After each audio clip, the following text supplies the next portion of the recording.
Hello, welcome. Thank you for joining us on this edition of News2. I'm Sandra Gumansing. On our top story, we're entering general election season, but election officials are still tying up loose ends from the primaries. On Monday, the Joint Election Board met via teleconference to wrap up the primary results and to tackle some complaints by candidates who were either unsuccessful or didn't get on the ballot at all. News2's April Knight has that story. Election board members gathered Monday to certify the primary elections, and according to election officials, the final results did not change the tally. All the numbers have just increased, and there's been absolutely no change in the actual, what we call, quote-unquote, the lineup. The board also tackled a few issues, including a claim by Stephen Payne, a primary write-in candidate who said some of his votes were not counted because voters did not fill in the bubble before writing his name on the ballot. But according to Watlington, Payne is making an enormous request. In order for us to review that, we would have to review each and every ballot. That's tantamount to a recount, and that's something that the code is very specific under what circumstances one should grant a recount. Joint Election Board Chairman Arturo Watlington also said that he does not believe that Gordon Ackley, the VI GOP candidate for delegate to Congress, has any ground to stand on in his bid to be in the November general election ballot. According to Watlington, it's plain and simple. Ackley did not file on time, and his informing the board that he's going to be a write-in candidate doesn't change that. Republican Lawrence Bisholti, who's running again as election board member, was one of the few Republicans who filed for candidacy on time and did not rely on their party schedule. Reasons why these Republicans filed is we understand the law. The law says that you had until a certain day to file if you wanted to run for public office. Some of the Republicans, they felt that they could go and start a caucus without the approval of the joint board. And we have no problem in the Republican Party doing what they want to do, but they need permission from the joint board. Reporting for News 2, I'm April Knight. Now, because of internet issues, the board was not able to finalize the certification of the primaries today. They will complete the process tomorrow, Tuesday at 1:30 p.m. Count on two to keep you updated. Commissioner of Department of Finance, Valdemar Collins, along with the Director of the Bureau of Internal Revenue, Marvin Pickering, have informed Governor Kenneth Mapp that almost $6 million worth of income tax refunds were paid to taxpayers last week. To date, the government has paid $67 million in refunds for fiscal year 2016. Both agency heads acknowledge the hard work and dedication of their employees in the continuous processing and payment of income tax refunds. The Bureau continues to process income tax returns each day. Taxpayers with questions about the refunds can call the Bureau at 340-715-1040. Discussions about the car barge service between Red Hook and Cruz Bay are currently underway. That meeting got underway about an hour ago as the Government Services, Consumer, and Veterans Affairs Committee are meeting in the Creaky Legislative Conference Room in Cruz Bay, St. John to get an update on the status. Be sure to count on two. We'll keep you updated. We'll have more on Tuesday. The territory's animal shelters are struggling through a tight financial situation, one that's worsened by funding not yet awarded by the government. But while the St. Croix shelter's payments are held up pending a new contract, the other two might see some money coming in the next few days. News2's April Knight has more.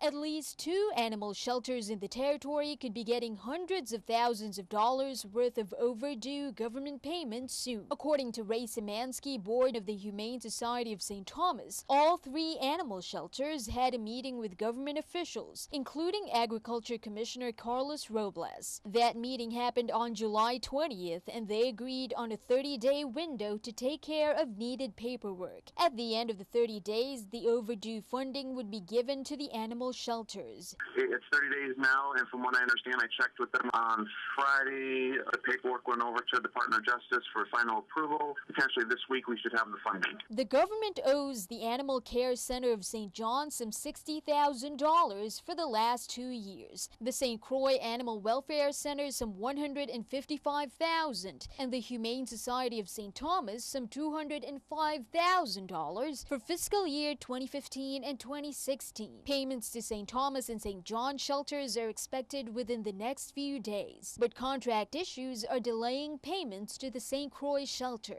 Zimanski said that payments to the Humane Society would help them pay off outstanding obligations and maybe expand their services. Without the government funding, it's really, really tight. So now that we're going to get the government funding, we'll be able to pay a lot of the bills that have accrued that we haven't been able to pay yet, from the vendors for medication and veterinarian bills. And he said that indirectly, it might also help the no-kill shelter save more animal lives. It definitely helps in the cost of maintaining the animals in the shelter. We have the Pets with Wings program, so money would help support that as well. Reporting for News 2, I'm April Knight. In other news, still no update on the shocking murder of a firefighter right in front of a St. Thomas fire station. The firefighter, later identified as Gregory Lewis of St. John, was shot in the back of the head while he was sitting on a bench outside the hotel company station by Fort Christian. Police are still searching for a suspect, possibly a black male in a black vehicle.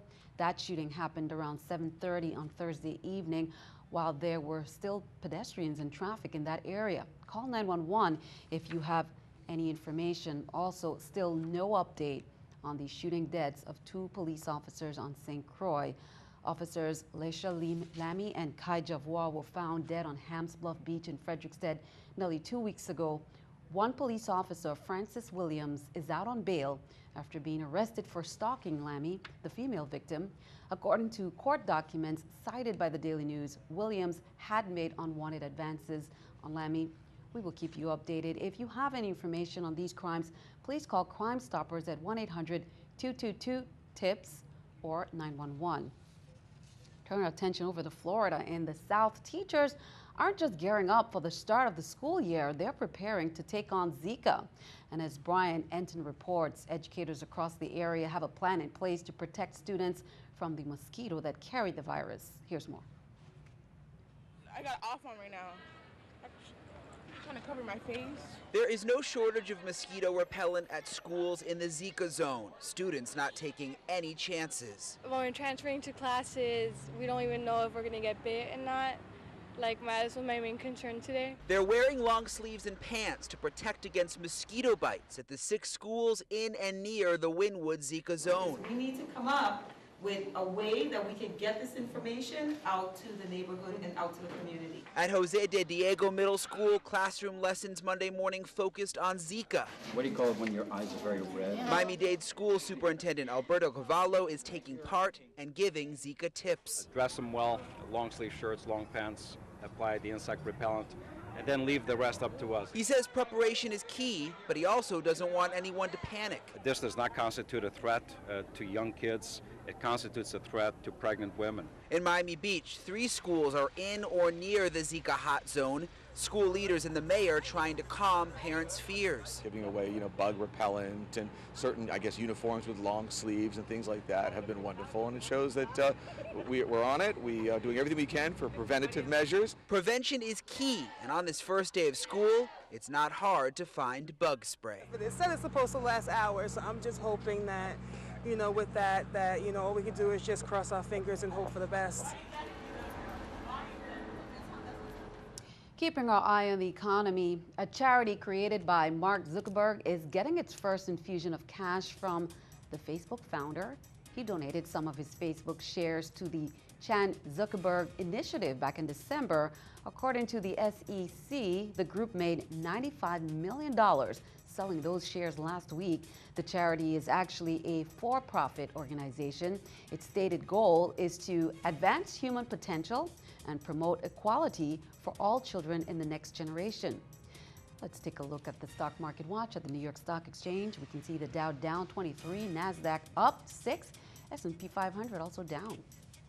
Coming up on News 2, we take a look at back-to-school news for students, parents, and staff. Plus, forecasters are looking at a tropical wave located around 250 miles from the Cape Verde Islands. Will that affect us? Don't miss our weather forecast.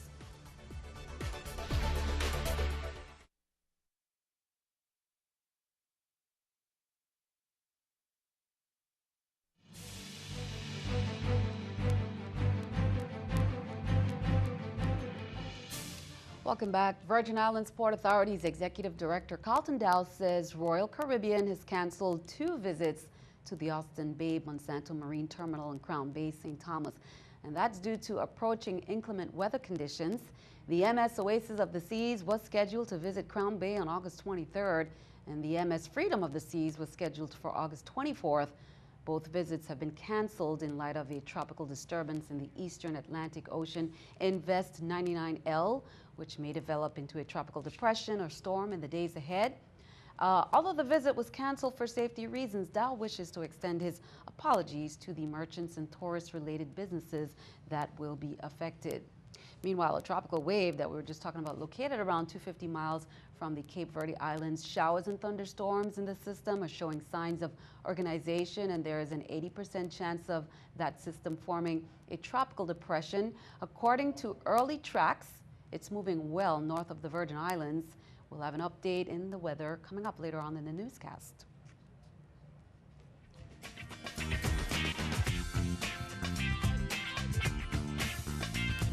Back to school reminders for students. Let's take a look at St. Croix Central High School students and parents.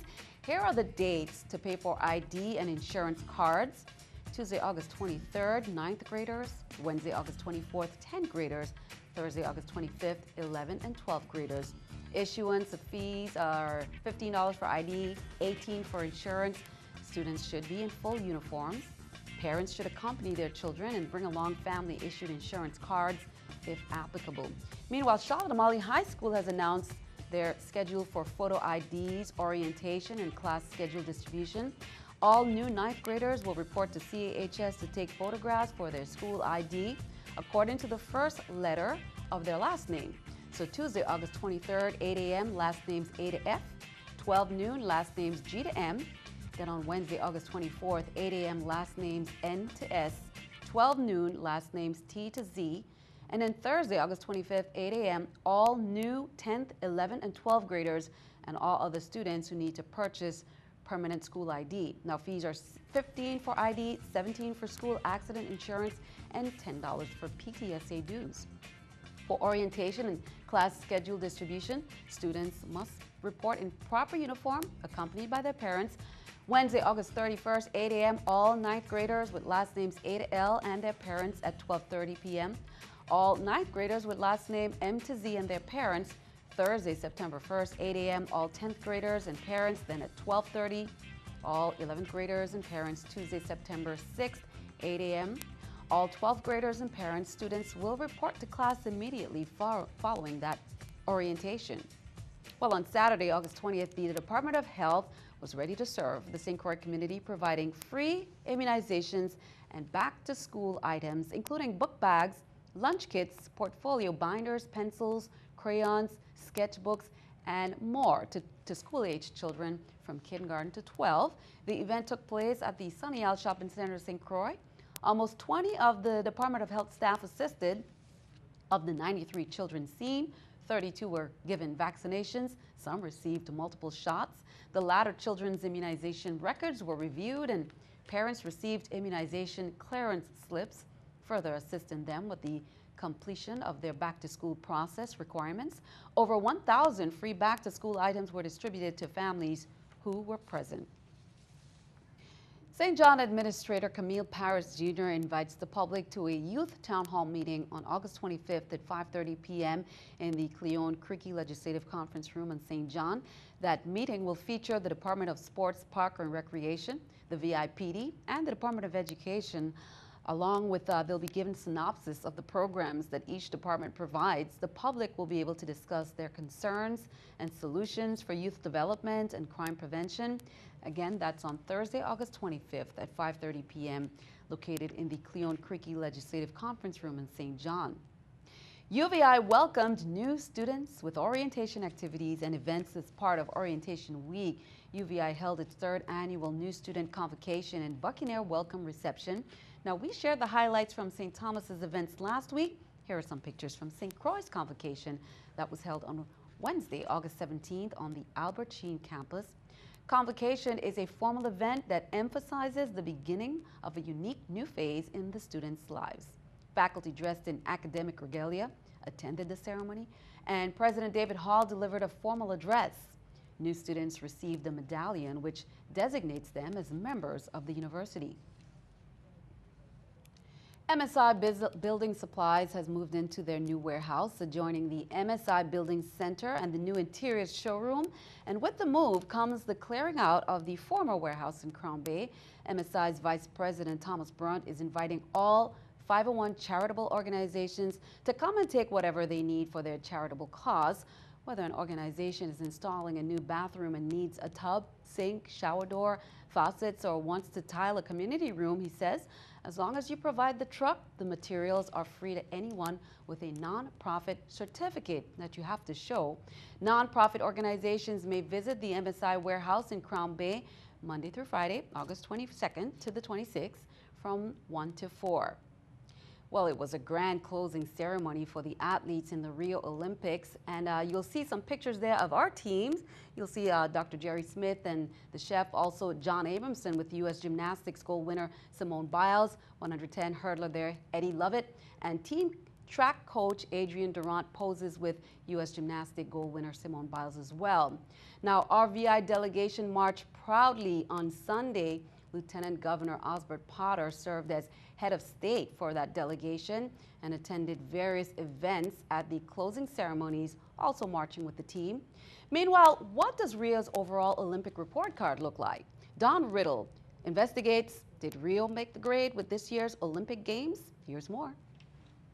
The Rio Olympics was far from perfect. Empty seats suggesting a lack of interest, heartbroken boxers and judges dismissed for debatable scoring, troubled waters that turned uncontrollably green, and American swimmers disgracefully out of their depth. The guy pulled out his gun, he cocked it, put it to my forehead. I over-exaggerated that story. But there was so much more. It's a dream come true, and I am definitely very happy I came back for one more. We bowed to a legend in the pool and crowned an immortal on the track. Michael Phelps and Usain Bolt signed off in Rio. We may never see their likes again. The world has seen that you can do it the right way, and that's been important.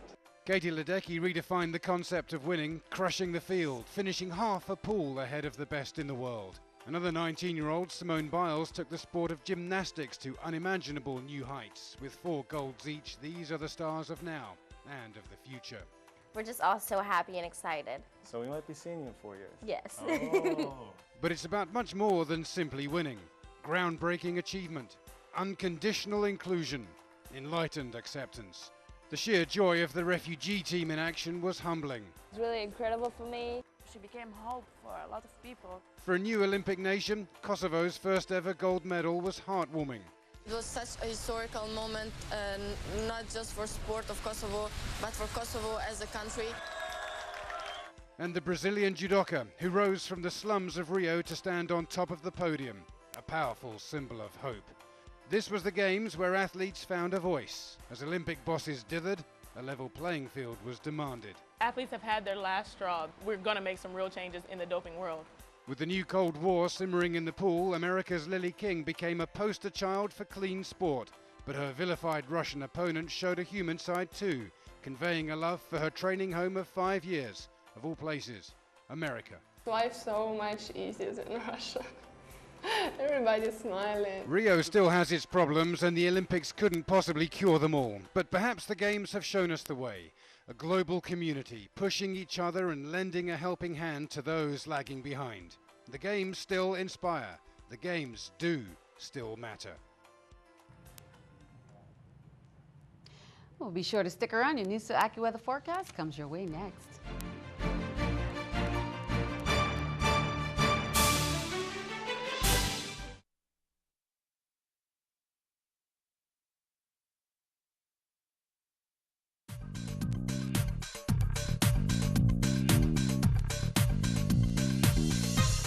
It's quiet around the Virgin Islands this afternoon, but off to our east, the Atlantic.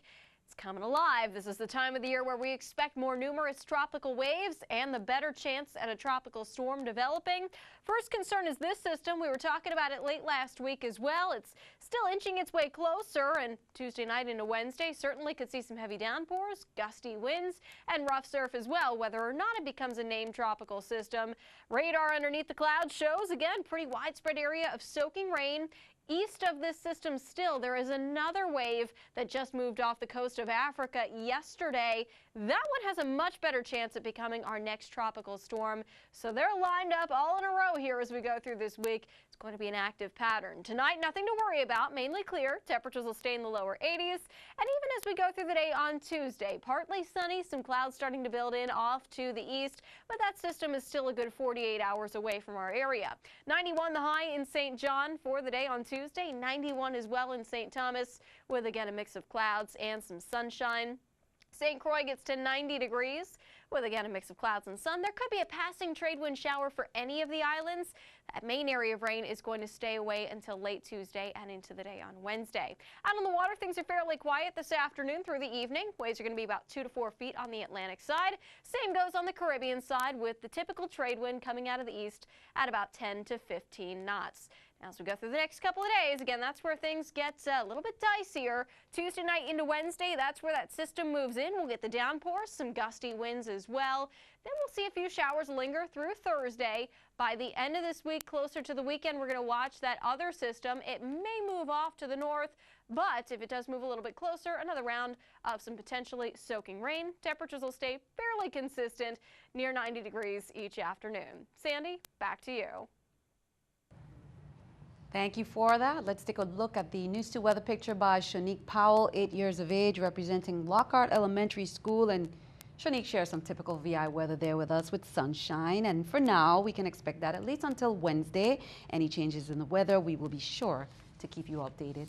Send us your News 2 weather picture too. News 2 Innovative Business Center, 4611 Tutu Park, Suite 300, St. Thomas, Virgin Islands, 00802. And that is all for this edition of News 2. Thank you for joining us for all the latest. I'm Sandra Gomansing. We will see you next time.